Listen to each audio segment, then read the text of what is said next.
સુરત મહાનગરપાલિકાની pre monsoon કામગીરી સામે ફરી એકવાર સવાલ ઉભા થયા છે।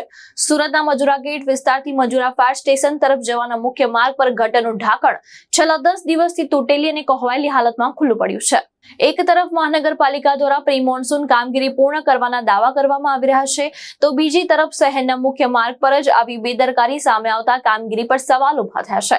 આ સ્થળ આઈટીઆઈ કોલેજની સામે આવેલું છે, તેમ છતાં અત્યાર સુધી કોઈ અધિકારીની નજર આ ખુલ્લા ગટર પર પડી નથી। ચોમાસાને હવે ગણતરીના દિવસો બાકી છે, ત્યારે જો સમયસર રિપેરિંગ નહીં કરવામાં આવે તો કોઈ વાહન ચાલક અથવા તો રાહદારી ગટરમાં ખાબકે તેવી શક્યતા નકારી શકાય તેમ નથી। કોઈ ગંભીર અકસ્માત ન બને તે માટે સમાજસેવી ધર્મેશભાઈ ગામીએ તંત્ર સમક્ષ ફરિયાદ કરી ગટરનું ઢાંકણ તાત્કાલિક બદલવાની માંગ કરી છે।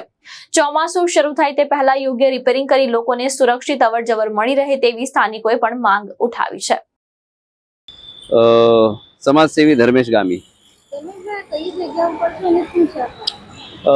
મજુરા ગેટની મજુરા ફાયર સ્ટેશન જતા રોડ પર આઈટીઆઈ કોલેજની સામે બિલકુલ આ રીતનું જે ઢાંકણ તૂટેલું છે, આ ખૂબ ખતરનાક પરિસ્થિતિમાં છે। કોઈ પણ રાહદારી એની અંદર પડી શકે, બાઇક ચાલક પડી શકે।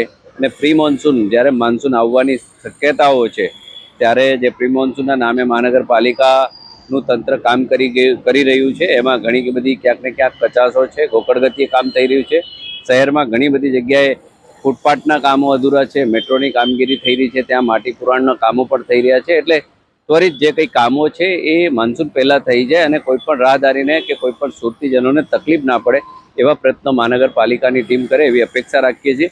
અને સુરતીજનોને એક જ કહેવા માંગુ છું કે આપને જ્યાં પણ નાના મોટા આવા સમસ્યાની તકલીફો લાગતી હોય તો અવશ્ય મહાનગરપાલિકાની ટીમને જાણ કરો, એમને ફરિયાદ કરો। ઓનલાઈન એપ્લિકેશન છે, અન્ય પણ સુવિધાઓ છે, તો તત્કાલ આવી કોઈ પણ બાબત રિપેરિંગ થાય તો કોઈની જાનહાનિ ના થાય।